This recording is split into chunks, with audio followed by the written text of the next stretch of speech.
saying that last Ladies and gentlemen, welcome to today's episode. I'm going back to Cali. Just like bums we used to stay in the slums of LA. By the way, gangbangers killing each other for rap, selling rock cocaine on my doorstep. Ladies and gentlemen, welcome. That is the medley blend of someone who is going back to Cali. Ladies and gentlemen, the Puerto Rican pigeon is taking flight just for a quick descent into California. California. I don't know how communism snuck into that. It's just Freudian slip. I apologize. I'll be going back to California for just a quick trip, couple gigs, and we're going to be back out there. Excited to visit. Okay. Excited to see family. Excited to see some old friends. Do stand up for the first time in California since I've left. It might be, I think I did stand up twice, since the pandemic started in California. There wasn't really a lot going on, and I didn't want to do virtual shows. I know there's people who love it, and that's like their thing. It's just, it's such a weird thing for me. I almost want to do one just to experience it.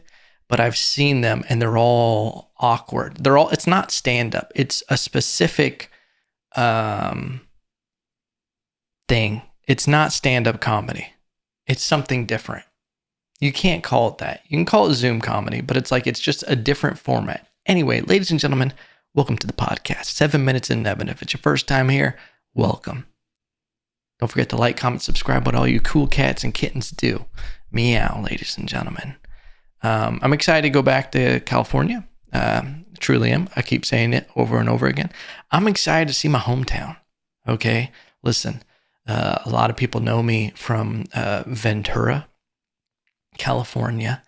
I'm excited to go there. Going to be doing possibly a show in Ventura. Going to be doing one in Camarillo on the 3rd. Excited to see everybody at 10 Planet Ventura. Going to try to stop by. Hang out with my old senseis, my dojo leaders at 10 Planet Ventura. Shout out. But a lot of people know me from that area. And here's the thing. When I meet people here in Texas and they say, where are you from? I don't say Ventura, California. I don't. I was just there for a little bit. Okay. A couple years. One thing I'm proud of myself, I never did. I never posted my view of where I lived once. Had a view of the ocean. I could have flexed on motherfuckers, just dropped my balls on Instagram daily, okay, with the dopest view. But I didn't. I said, for one, I don't want people knowing where I live. And two, you're just better than that, okay?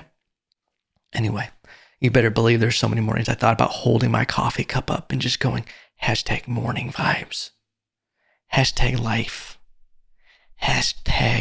#great. I'm slowly dying inside. That's what I do when I see more than one hashtag on a story, specifically. If I see one more girl do this on social media, I'm going to fucking lose it. Okay. There's so much. I don't know what's going on. This is where social media is imploding on itself, is because I'm just starting to see the same things, like repetitive, like people are losing their personalities and their individualism with social media because they see something, they see the likes, and then they just repeat it. How many times am I going to see a girl like this in a bathing suit? You know, how many times am I going to see a guy with a fish going like this, holding it like it's a dick pic? Just let's show him the head. Yeah. All right. Hold it out farther so it looks bigger. Yeah. Flex. Yeah. How many times? It's a problem. All right. And I see so many of these trends of just, even with reels and everything, there's no originality. I'd rather see someone fail in originality than just succeed off of these trend hopping. And it sucks because the algorithm just pushes it. It's just like, everybody just follow this trending thing, because here's what's going to happen. It's going to get manipulated. But ladies and gentlemen, let's not go dark yet. Let's not go dark on the podcast. We've been taking some turns on the podcast and keeping a little too dark, I feel. But it's just the state of the world. We're about a couple years out from World War IV, World War III, whatever. Listen, who's keeping track anymore? All right. We're in like Civil War Part 1.7. We don't even know it yet. But isn't that crazy to think that this country could be more divided than a time where men actually stood up and fought against each other? We could be more divided than that. It might be actually more hatred and more attacks. Like, that's the thing. I heard a comedian say that joke, and at the time I thought it was it was a brilliant joke. And it always stuck with me. And it was like so funny is that this girl, she was like, people want to say this country is more divided than ever. There was a time where this country literally was at war with itself. I'm butchering the joke, but it was funny. And part of me wonders, though, is war always like elevates with propaganda, and you look at these fucking bot farms and all of that shit and all these like social media attacks. Could it be actually more detrimental to our culture, some of these attacks on social media and freedom of speech and all of this stuff, than actually the men who got shot with marbles in a civil war? Could this actually be more detrimental to our culture over a long thing? Because I don't know how long the Civil War lasted. And yeah, obviously I'm being dramatic right now, but it's like trying to look at a bigger picture. What's going on with how divided our country is with, we're dealing with inflation and the shortages coming up and everything. Is there more stuff that's happening now that's going to have more of an effect than actually picking up arms and going against people?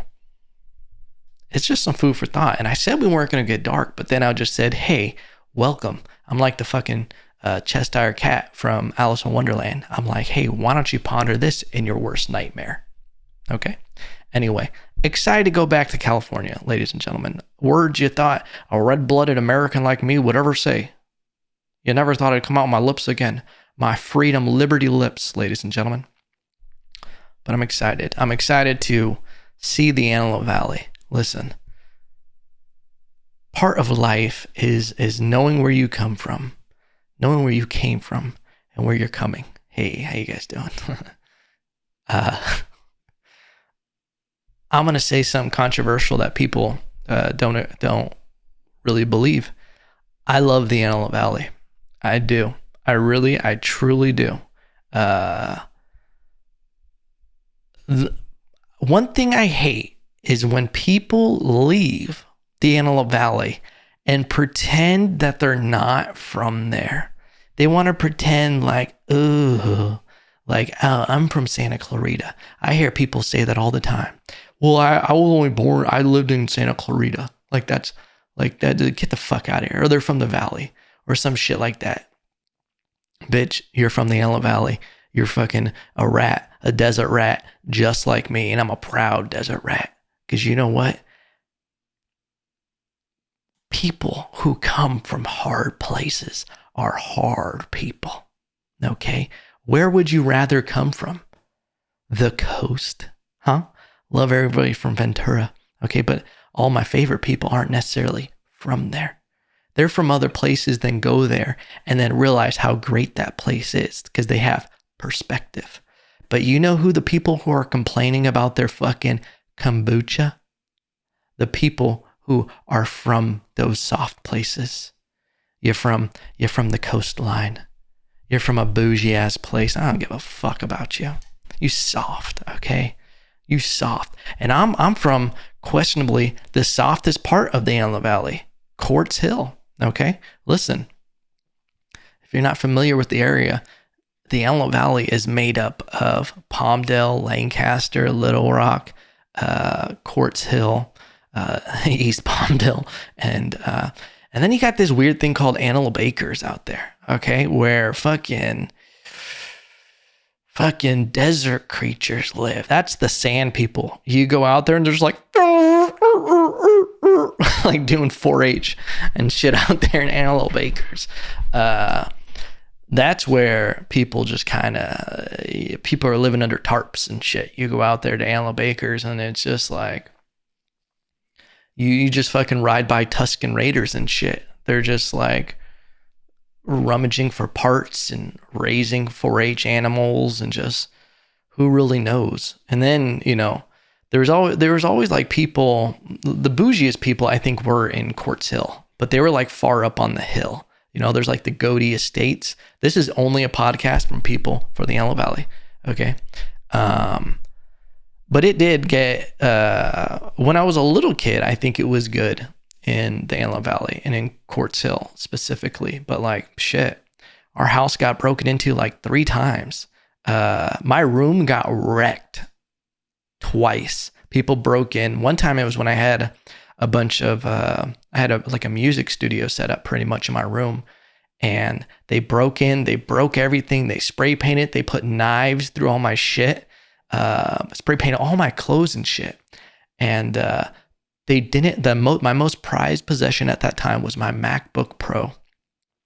Because I'm a savage who would like fall asleep watching something, I had my blanket covering it because I pulled the covers off and my MacBook was covered. So they didn't get that. But it just got, you know, bad. Shootings around there and everything. But here's the point I'm making. I love the Antelope Valley. One day, this is a vow to the sun, the moon, and the stars. I'll film something at the LPAC because I'm nostalgic like that. Okay. And there's good people in the Antelope Valley. Great families that I know are just trying to survive and to do what they have to do to thrive and to live. And what sucks is since so many people just like move out of there and politicians have ruined it, it doesn't give a lot of opportunities for the youth. Like there's not a lot of good sports programs, good art programs and everything because, you know, they have things set up politically that just line the pockets of these politicians that they just don't give a shit. They make their money while they're there by fucking up the nucleus of the actual society and the people that live there. And then they just move on. Oh, they just keep pulling away. It's like a fucking fossil. They just keep sucking all the oil out of it. And then it's just gonna, you know, anyway, we're not trying to get dark. The thing is, I love the Antelope Valley. I'm excited to come down on the 14 when you just start coming around. You see the Lake Palmdale and Avenue S right there. And you see the wind turbines that aren't doing anything.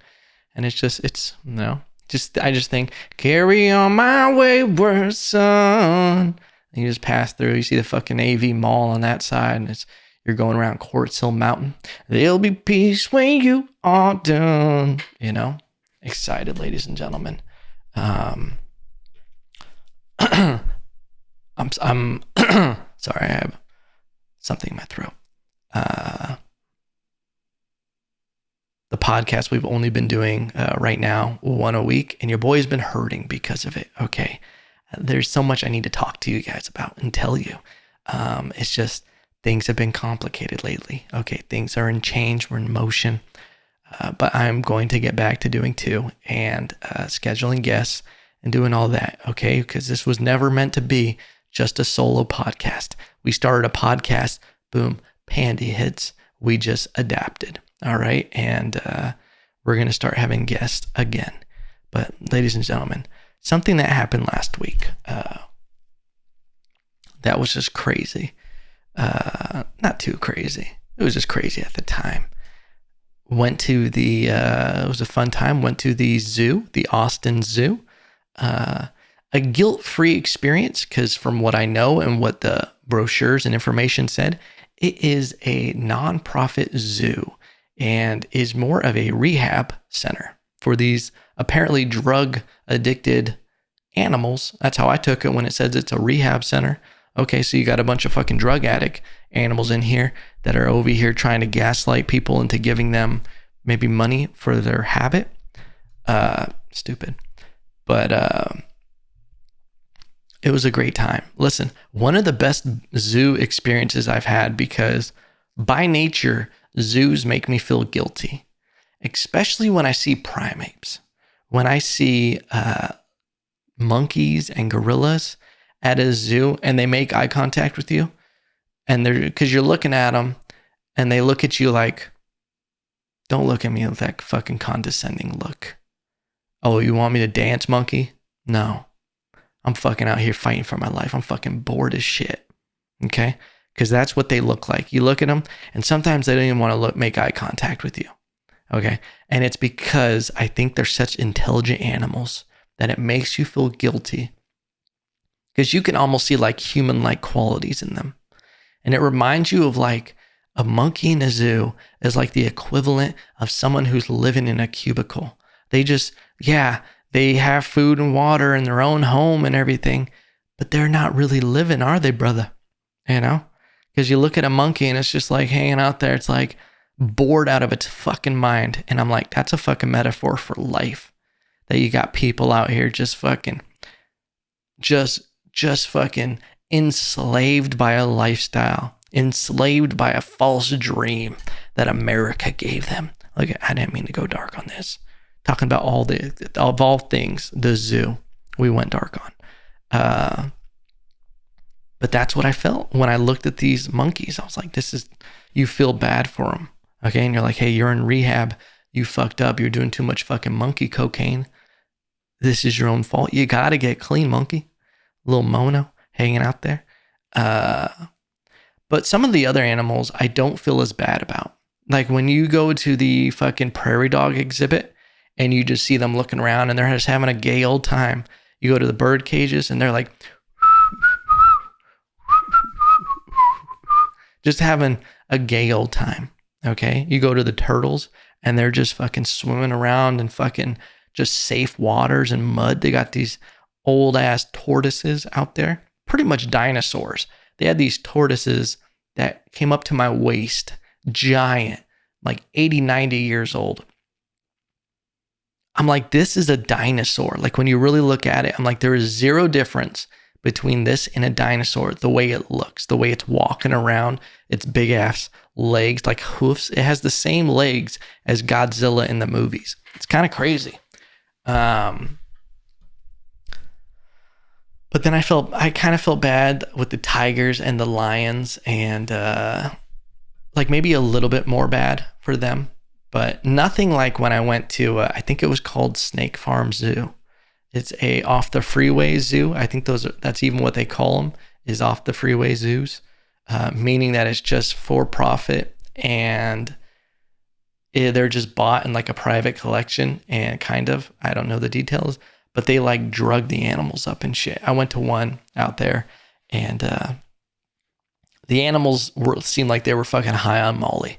It's like they go there, they get all fucked up, like that's the rave, that's the club, and then they need to go to rehab. So they take them over to the Austin Zoo, and that's when they're in rehab, just cleaning their life up. But I kind of felt bad for them because you're just like, I know you want to chase me. You're looking at me and you're just like, there's nothing I can do. There also was this part with the lions where it was just a chain link fence. And I'm like, dude, if I could run up that and get over the fence, this lion could easily scale this and just be over here if it wanted to. And it was like the same day that I saw this video of a lion ripping a dude's finger off at the zoo. So I'm like, dude, this thing could just jump over for sure. There was like that story, I don't know what zoo it happened at, but this story about these people were taunting, these guys were taunting a lion and doing all this stuff across the area where it like was. And because there's all these things where like you're not supposed to try to provoke them, you're not supposed to taunt them. And this guy was just like, no, I'm going to fucking do what I need to do to this lion. And I don't know what his goal was, but this lion ends up going, you know what, fuck this shit, jumps the barrier. You know, they sometimes have like a water pathway. It just fucking bloop over it and attacks. It singles this one guy out and fucking mauls him. And when you hear stories like that, you're just like, good for the lion. Good. Let it get what it deserves. A little payback. But yeah, that was a little sketchy. But overall, the Austin Zoo, I was very impressed with it in the sense of it was like kind of a casual stroll. You know, my fiance and I are walking around. Kind of a crazy thing happened where We're walking around. We go and we see the cougars. And we start hearing it. It's crazy because when we walk away, it goes, wow. It's doing that whole crazy shit. And I'm like, that's nuts. Imagine being in the wild hearing that shit. And we start going to these birds. And if you don't know this about your boy, you don't really know your boy. Your boy is a boy of the birds. Okay, listen, shout out to Cactus Jack. Shout out to all the pigeons I had growing up. I love birds. Okay, I could spend my days just bird watching. Okay, if that was a competition, numero uno. Okay, when I'm thinking about, building out my backyard, you best believe bird houses, bird feeders, bird baths. Okay, it's gonna be a bird paradise in my backyard. Okay, I'm gonna walk out there every morning like goddamn Snow White and just have birds land on my finger and just, I'm gonna have relationships with these birds, not sexually, but I'm be like, hey Jim, how's the wife? That kind of stuff. And he's like, well, inflation. I'm like, hey, tell me about it. Give them a little seed for their day. So we go to this bird part of the zoo. And my fiance, when we were walking there, she's like, man, I'm like not really feeling good. Something's kind of off. And at the time, I'm just like, yeah, whatever. I'm focused on these birds. So she's like kind of sitting down behind me, like while I'm just like, I'm interacting with these birds. Listen, you get me around. It was a cockatoo and they can talk and they can whistle and all this stuff. I'm just having full blown conversations. Just, hello. Like all that shit. I'm doing all of it. I'm running it through the ringer and it's just keeping up with me. We're going tit for tat. This thing might have spoke English better than me. And my fiance is not really feeling, too good. And I'm like, all right, are you good? And then we start walking. She's like, yeah, I'm fine. And we start walking around and we go to this other side and we're in the center of the enclosure of all the birds. So bird cages are everywhere around us. And then there's these little monkeys. These cute little fellers. One of them might have had a hard dick, and it was kind of putting on a show for us. I was like, hey, buddy, put that thing away in front of my girl, okay? But then it's like going upside down and showing you its dick. It's kind of weird. I was like, pretty sure I'm being molested right now. But she has to sit down again. And then all of a sudden she goes, I don't feel good at all. And then I was like, yeah? And I was like, okay. I was like, well, what do you want to do? We need to leave? Keep in mind, we're only 60% through the zoo. And then she's like, I don't know. I have to go to the truck or something. I need water. I don't feel good at all. And then she's like, something's wrong. And then I'm like, okay, like, let's go. So I help her up like a fucking geriatric patient, like she's 80 years old. And I start walking her and she's like, something's wrong right now. Something's wrong with me. She's like, I don't know what's happening. She's like, I'm super dizzy. And then I'm like, okay, what do you want to do? She's like, let's just keep walking. And then we start walking and it's as if it's a movie. All the birds pick up on this or something and they start going ape shit. Just the monkey's shaking a thing, flicking his bean. Anyway, she starts going, I can't see. Something's wrong with my vision. Like she's fucking Professor X or something. She's like, I can't see my vision's going black. And then I like look over and I'm like holding her hand like a geriatric patient. And I can tell her she's going whiter than she is. That's my olive princess, Italian. She's going white. Okay. And sweat on her upper lip. And she just looks pale and clammy. And I'm like, oh shit, what is happening right now? She's like, I think I'm going to pass out. And she's like kind of, it is a scary thing to be like, I can't see right now. And her eyes are like wide open, like fucking, what a Jean-Claude Van Damme from Bloodsport, where he's like, ah, to just be like, you can't see anymore. Creepy. So then I sit her down and she's like, okay, I'm like sitting there. She's like, I don't know what's like wrong and everything. And then I'm like, did you eat? And she's like, yeah, I ate earlier, but she hadn't eaten in like 4 or 5 hours. And all she had was like eggs and spinach, like a fucking Popeyes protein diet.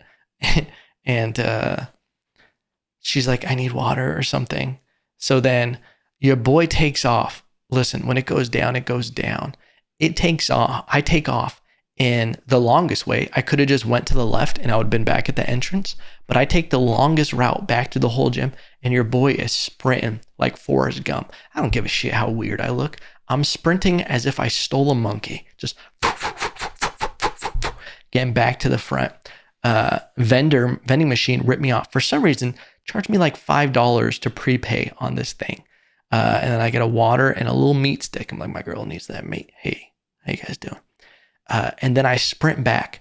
But what's weird, when you're running by the monkeys and everything, they don't look at you. They don't care.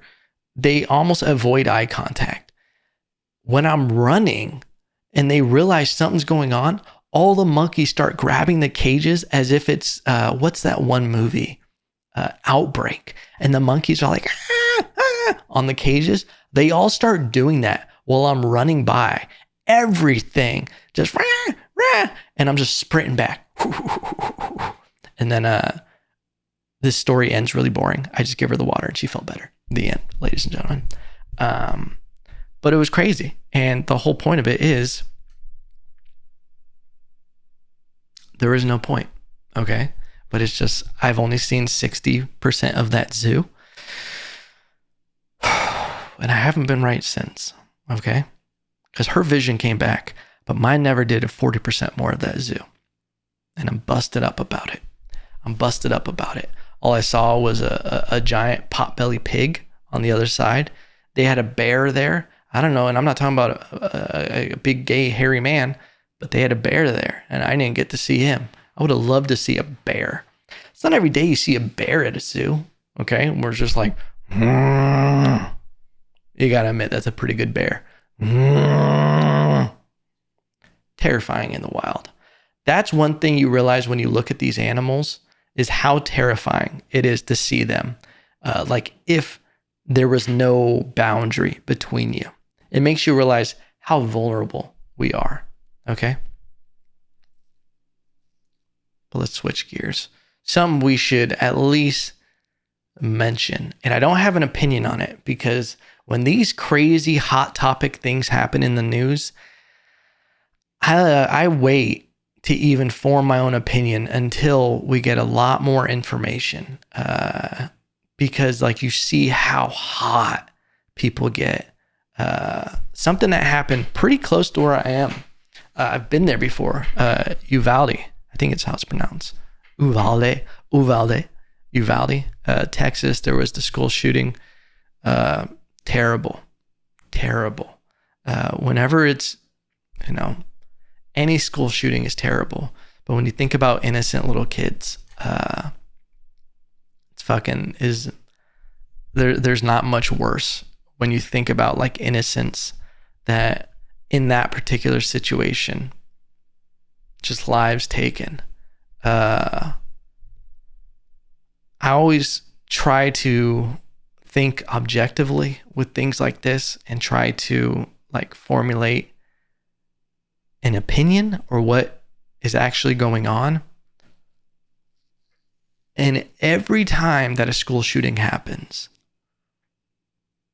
it's always, the reaction is, when you start looking at politicians with an agenda and always kind of a message about gun control, and when you know that the news and media are completely influenced by one side, when you have like a Democratic heavy news and media source, it's always gun control. It's always taking away people's rights. It's always, and it's not me saying that I don't think something needs to happen. Something does need to change. But when we look at this particular situation, was like, when we start talking about we need to take away assault rifles, like whenever throughout history, what's that quote? It's like, if you don't learn from history, you're doomed to repeat it. Throughout history, when a society becomes disarmed, control happens. Bad things happen to its citizens. The the more reliant that you can get on a government, the less reason they have to make sure they're being fair. And when I look at these shootings, when you start looking at the correlation between mental health and the real issues that are going on, the causation and not necessarily a side effect or a symptom of that problem, detail. People, don't necessarily want to look at why this individual did this, what made them do this, what they want to take the one ability of it out, rather than being like, well, what's really going on that's making people do this kind of thing, that this need to react this way. And I don't know what the right answer is. Having time to think about it and try to figure it out, I always kind of have the same reaction whenever you have school shootings or anything like this, is what's causing it. And it's always linked to mental health. It's always linked to parenting, which is always the thing. Is just like, these kids are failed to being like, they're people are failing to raise children and to create healthy individuals. This is like a symptom. And when the solution to fix that is medication, there's people profiting off of these mental issues. When we have like a society that's creating all this FOMO and all this unhappiness in social media and all of that, it's like creating and cultivating a culture that makes this stuff possible. You look at the way the police reacted. I don't know exactly what, the knee-jerk reaction is, if there's kids in there, you do whatever you have to do to react, to make sure that this doesn't happen, to handle it correctly. And I don't know. I don't think, when you hear that they waited for over an hour, you're like, what the fuck is going on? Why are these first responders not responding first? But then again, you don't know the situation of the police chief, or who was he, the captain, where he's only been there for a year or 2 years. Well, it's like, why is that happening? Is it because people are defunding the police, and police scope of work and what they can do is being limited because we have all this political shit getting in the way? It's not an easy answer. It's not take away weapons that can do this, because I think that's a short-term thing to maybe alleviate a symptom a little bit, but I don't think it's going to fix the real problem. I don't know what the answer is, but I know that it's a bigger problem than just one thing. And we're going to end on that super, super sad note, ladies and gentlemen. But I just want you guys to know, I love you guys so much, okay? I talk about these kind of things because I feel like there has to be some kind of open format discussion on what these real issues are, and not just react with, this needs to happen. Because whenever there's like a side that's just super on board with this one thing and they're pushing an agenda, being like, are they really are they doing it for themselves, or are they doing it because they genuinely care? And is this also the best decision? It's like, sometimes you can get too close to the forest to see the trees. If I knew that these gun laws and everything would fix this problem, I'd be all for it, truly. But is that problem going to create an even bigger problem? We don't know. And do I think that's the root cause? I don't.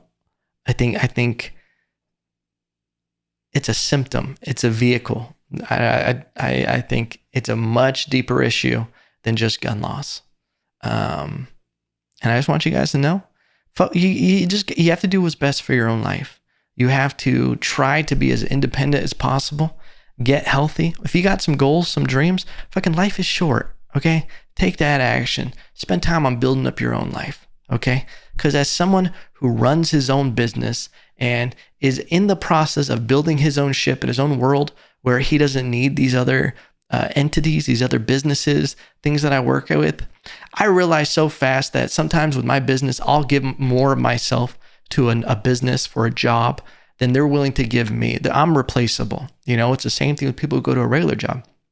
If I'm doing a job for someone and I've gone above and beyond doing videos or whatever I do for them, if they find someone cheaper who can do, even if it's not as good as a job, if they just care about that, there's no loyalty to me, There's no loyalty to you from your businesses. They'll replace you. So make sure that you're building the life that you want and doing the things that you want to do, okay? We just lost the camera, okay? We just got a new camera, and now it overheated, all right? But ladies and gentlemen, just know this. I love you, and I'll see you next week.